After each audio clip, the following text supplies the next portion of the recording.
Hi and welcome to cinema view. தனுஷோட 50வது படம். அதுக்காக நான் என்ன பண்ணுறது ஃபேன்ஸ்க்காக அப்படின்னு அவரே யோசிச்சு எனக்கு உழைக்க மட்டும்தான் தெரியும் அப்படின்ட்டு அவரே எழுதி இயக்கியிருக்காரு இந்த ராயன்.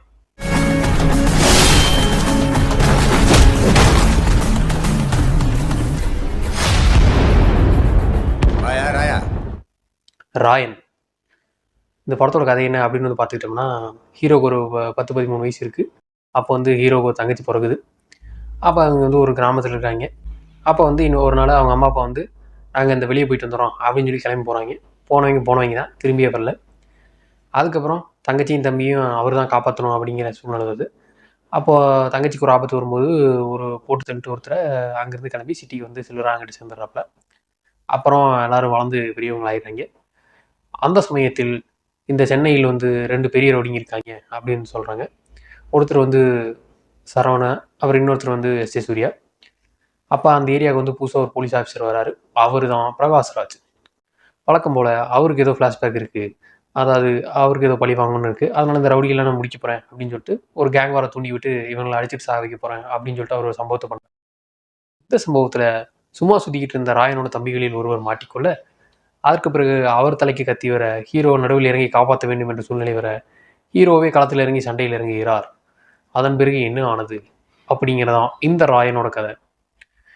இதில் ஒரு ஃபேக்ட் என்னன்னா, இதில் வந்து ராயன்கிறது தனுஷோட பேர் மட்டும் கிடையாது. அவர் பேர் காத்தவராயன், சந்தீப்போட பேர் வந்து முத்துவேல் ராயன், அதுக்கப்புறம் காளிதாஸ் பேர் வந்து மாணிக்கராயன் அப்படின்னு சொல்லிட்டு 3 பேருக்கு ராயன் பேர் வச்சுருக்காங்க. கேட்டால் அவங்க அப்பாரோட பேர் ராயன் அப்படின்னு சொல்லிட்டு வச்சுட்டாங்க அப்படிங்கிறாரு. அதனால் அவரே தங்கச்சிக்கு ஒரு பேர் வைக்கிறேன் அப்படின்னு வச்ச சீனில் வேறு வச்சுருக்காங்க. இந்த படத்தோட பெரிய ப்ளஸ் என்ன அப்படின்னு பார்த்துக்கிட்டா தனுஷ் தான். Dhanush writer and director. அதாவது வந்து இதில் வந்து தனுஷ் வந்து ஒரு ஹீரோவாக அந்த கேரக்டர் வந்து காட்டிக்கவே இல்லை. இன்னும் சொல்லப்போனால் கதையை வந்து சந்தீப் கிஷன் மேலே தான் ட்ராவல் ஆகிற மாதிரி போகும். அவர் பண்ணுறதுனால தான் அவர் கேரக்டருக்கு என்னெல்லாம் ஆகுது, அதனால தான் கதை மூவ் பண்ணி போகுது அப்படிங்கிற மாதிரி வரும். தனுஷ் வந்து ஒரு ஆக்டராக வந்து அந்த கேரக்டரை வந்து பேக் சீட் பண்ணிக்கிட்டாரு. அதனால் வந்து மற்ற கேரக்டர் மேலாம் கதை ட்ராவல் ஆகிற மாதிரி விட்டு அழகு பார்த்துருக்காரு அப்படின்னு தான் சொல்லணும். அது ஒரு நல்ல விஷயம். ஏன்னா எல்லா கேரக்டர் மேலேயும் கதை ட்ராவல் ஆகுது, தனுஷ் மட்டுமே எல்லாத்தையும் தாங்கி நிறுத்தலை அப்படிங்கிற மாதிரி இருக்குது. அதுக்கப்புறம் வந்து சினிமாட்டோகிராஃபி. அதில் தனுஷ் வந்து ஃப்ரேம்லாம் அப்படி வைங்க அப்படின்னு சொல்லியிருப்பார் போல். நிறையா ஃப்ரேம்ஸ் வந்து ரொம்ப நல்லா இருந்துச்சு. இவங்க 2 பேரும் பாரில் பேசிட்டு இருப்பாங்க. அப்புறம் டாப் ஆங்கிள் மாதிரி ஏதோ ஃபேனுக்கு பின்னாடி வச்சுருப்பாங்க. அப்புறம் செல்வராவும் தனுஷும் பேசியிருப்பாங்க. அப்போது ஒரு ஏதோ ஃப்ளவர் பாட்டுக்கு ஏதோ வச்சுருப்பாங்க. அதுக்கப்புறம் வந்து இவங்க மொட்டை மாடியில் பேசுவாங்க. அப்போ தனுஷை க்ளோஸ்அப்பில் வச்சுட்டு பின்னாடி அவங்களாம் பேசுவாங்க. அதே மாதிரி வந்து இந்த கிளைமேக்ஸ் கிட்டேலாம் வந்துட்டு இவங்க எஸ்.ஜே. சூர்யா அப்புறம் அவங்க தம்பி அவங்க கண்ணிலெல்லாம் வந்து பயம் தெரியுது அப்படின்னு அவங்க கண்ணுக்கெல்லாம் ஒரு மாதிரி வாங்கி வச்சுருப்பாங்க. அப்புறம் இவர் வந்து போகக்குள்ளேருந்து வெளியே வராரு, அப்புறம் கோகக்குள்ளேருந்து வெளியே போகிறாருன்னு, அப்புறம் இவர் மூஞ்சி க்ளோஸ்அப்பில் காட்டுறேன் அப்படிங்கிறது. அப்புறம் துஷாராக வந்து ஒரு லோ ஆங்கிள் வந்து ஒரு சாமி மாதிரி காட்டுறதுன்னு வச்சுருப்பாங்க. இந்த மாதிரி வந்து சினிமாட்டோகிராஃபிங் ஆஸ்பெக்டில் வந்து பிரித்து மேய்ஞ்சிட்டாங்க அப்படின்னு தான் சொல்லணும். அதுக்கப்புறம் பெரிய பாய் தலைவர் வந்து பாட்டெல்லாம் கேட்டு என்னையா 50வது படம் வந்து கம்மியாக போட்டார் போல அப்படிங்கிற மாதிரி இருந்துச்சு. பிஜிஎம்லாம் வந்து பிச்சுட்டாரு அப்படின்னு தான் சொல்லணும். எனக்கு வந்து இந்த பிஜிஎம்லாம் வந்து என்ன இந்த சவுண்டிங்கெல்லாம் எங்கேயும் கேட்ட மாதிரியே இல்லையே அப்படிங்கிற மாதிரி எனக்கு ஃபீல் ஆச்சு. அந்தளவுக்கு வந்து புதுசாகவும் நல்லா இருந்துச்சு அப்படிங்கிற மாதிரி சொல்லணும். பாட்டெல்லாம் வந்து கதையோட பார்க்கும்போது ஓகே நல்லா தான் இருக்குது அப்படிங்கிற மாதிரி ஃபீல் ஆயிடுச்சு.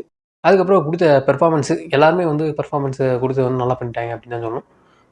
அவங்க அந்த கேரக்டர் நடித்ததுனாலேயே வந்து இந்த ஒரு நார்மலான ஸ்டோரி வந்து கொஞ்சம் எலிவேட் ஆகி வந்துருச்சு அப்படிங்கிற மாதிரி தான் சொல்லணும்.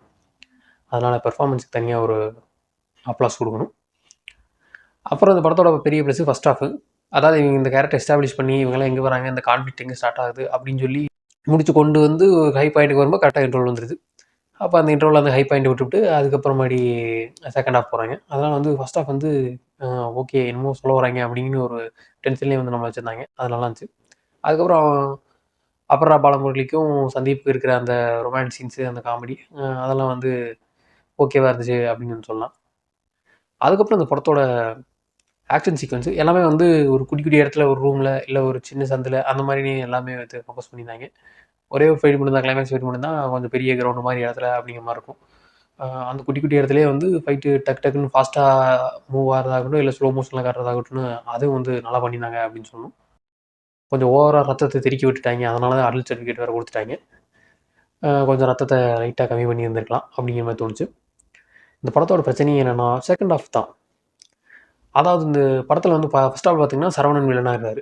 அவரை பார்த்து ஒரு அளவுக்கு வந்து நமக்கு சரி என்னடா உட்காந்துட்டு இந்த கிழமை ஏதாவது பண்ணிடுவான் போலையா அப்படிங்கிற ஒரு வருது. ஆனால் அதுவே வந்து பார்த்துக்கிட்டா செகண்ட் ஹாஃபில் எஸ்ஜே சூர்யா தான் வில்லன். முதல்ல வந்து எஸ்ஜே சூர்யாவுக்கும் இவருக்கும் கான்ஃப்ளிக்ட் பில்ட் ஆகிற அளவுக்கு வந்து ஒரு பெரிய பிரச்சனையே இல்லை.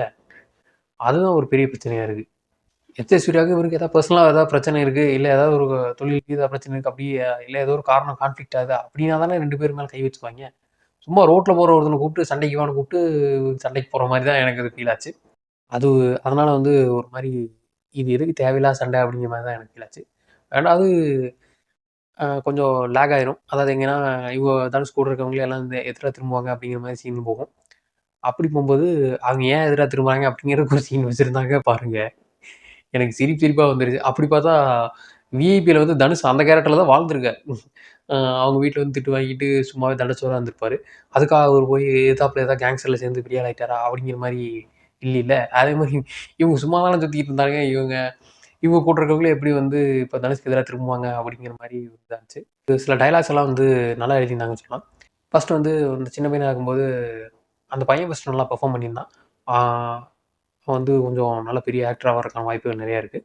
அப்போ வந்து சொல்லுவான், ஒரு 5 அறிவு இருக்கிற நாயை வந்து இந்த பஸ் ஸ்டாண்டில் பிழைக்கும்போது 6 அறிவு இருக்கிற நான் பிழைக்க மாட்டேனா அப்படின்னு சொல்லுவான். அந்த டைலாக்காக இருக்கட்டும். அதுக்கப்புறம் வந்து தனுஷ் எஸ்ஜே சூர்யாவும் பேசிகிட்டு இருப்பாங்க ஒரு கான்வோல. அதில் வந்துட்டு நான் யாரையும் போடல, அப்படியே போட்டிருந்தாலும் உங்களை போடுறக்கு எனக்கு எவ்வளோ நேரம் ஆகும் அப்படின்னு சொல்லி ஒரு சட்டிலான ஒரு ஹை பாயிண்ட்டாக இருக்கும். அது செம்மையாக இருந்துச்சு. இது மாதிரி வந்து தனுஷ்க்கும் செல்வராகவனுக்கு ஒரு கான்வோ இருக்கும். அதுலேயும் இதே மாதிரி நல்லா டைலாக்ஸ் இருந்துச்சு. அந்த மாதிரி சொல்லலாம். அதுக்கப்புறம் துஷாரா ஹுசைன் கேரக்டர், அவங்க தான் ஒரு மெயினான இதாக இருக்கும் அப்படிங்கிற மாதிரி எல்லாம் சொல்லிட்டே வந்தாங்க. இதை வந்து எனக்கு அப்படி ஓகே, அவங்களுக்கு ஒரு இது நடக்குது, அவங்க அதுக்கப்புறம் காளி மாதிரி டிரான்ஸ்ஃபர்மேஷன்லாம் பண்ணுறாங்க அப்படிங்கிறதெல்லாம் காட்டியிருந்தாங்க. ஆனால் அது வந்து நமக்கு இதாகணும்ல, அந்த இப்படி பண்ணிட்டானே இப்போ அவன் போர்த்தலுமோ அப்படின்னு சொல்லிட்டு நமக்கு ஒரு கோவம் வரும்ல. இந்த மகாராஜாவில் வந்து அந்த ஃபீல் வந்து நமக்கு கரெக்டாக ட்ரான்ஸ்ஃபர் ஆச்சு. இதில் வந்து அந்த ஃபீலிங்கே மிஸ் ஆயிடுச்சு அப்படிங்கிற மாதிரி தான் எனக்கு தோணுச்சு. அதுக்கப்புறம் படம் ஃபுல்லாக வந்து குறியீடு மாதிரி சொல்லியிருக்காரு. இவர் ராவண மாதிரியும், அந்த அம்மா வந்து தங்கச்சிங்காட்டி சூப்பனாங்க மாதிரியும். அதுக்கப்புறம் இந்த அடுத்த 2 தம்பிங்கள்லாம் இருப்பாங்க. அவங்களுக்கெல்லாம் வந்து ராமலட்சுமண அணிலு அப்படின்னு சொல்லிட்டு என்னென்னமோ வந்து கொஞ்சம் ராமாயண ரெஃபரன்ஸ்லாம் ஃபுல்லாக தள்ளியிருக்காரு. இதெல்லாம் வந்து அப்புறம் கலர் லைட்டிங்கு அப்படின்ட்டு வழக்கம் போல் செல்வராகவன் பட்டார் இல்லையா? அதனால் வந்து கலர் லைட்டிங்ஸ் எல்லாம் எங்கேருந்து வருது, அங்கேருந்து வருது அப்படி. செல்வராகவன் அவரும் வந்து நானே வருவேன் மாதிரி ஒரு 2 நிமிஷத்துக்கு வந்துட்டு போயிடுவார் அப்படின்னு பார்த்தா இல்லை. அவர் வந்து படம் ஃபுல்லாக கடைசி 20 நிமிஷம் மட்டும்தான் வரல. மற்றபடி எல்லா நேரம் வந்துட்டு இருந்தார். இந்த டீடைலிங் எல்லாம் வந்து ஒரு 4 நாள் கழிச்சு ஏதாவது யூடியூப் சேனல் வந்து எடுத்து போடுவாங்க. அங்கே பார்த்து தெரிஞ்சுக்கங்க. எதுக்காக அந்த கலர் வச்சாங்க, ஏன் இந்த ஆங்கிள் வச்சாங்க அப்படின்னு. மொத்தத்தில் வந்து இந்த படம் வந்து பார்த்துக்கிட்டோம்னா கொஞ்சம் நல்லாவே இருந்த ஃபர்ஸ்ட் ஹாஃபு. அதுக்கப்புறம் கொஞ்சம் சுமாரான செகண்ட் ஹாஃபு. இந்த 2ம் சேர்ந்து தான் இந்த ராயன் கொஞ்சம் பெட்டராகவே பண்ணியிருக்கலாம் அப்படிங்கிற ஃபீலிங் தான் வந்துச்சு. இந்த படத்துக்கான ரேட்டிங் வந்து 6 out of 10. இந்த வீடியோ பிடிச்சிருந்தா லைக் பண்ணுங்கள், ஷேர் பண்ணுங்கள், கமெண்ட் பண்ணுங்கள், சப்ஸ்கிரைப் பண்ணுங்கள். மறக்காமல் கீழே இருக்கிற பெல் பட்டனை தட்டி விட்டுடுங்க. தேங்க்ஸ் ஃபார் வாட்சிங்.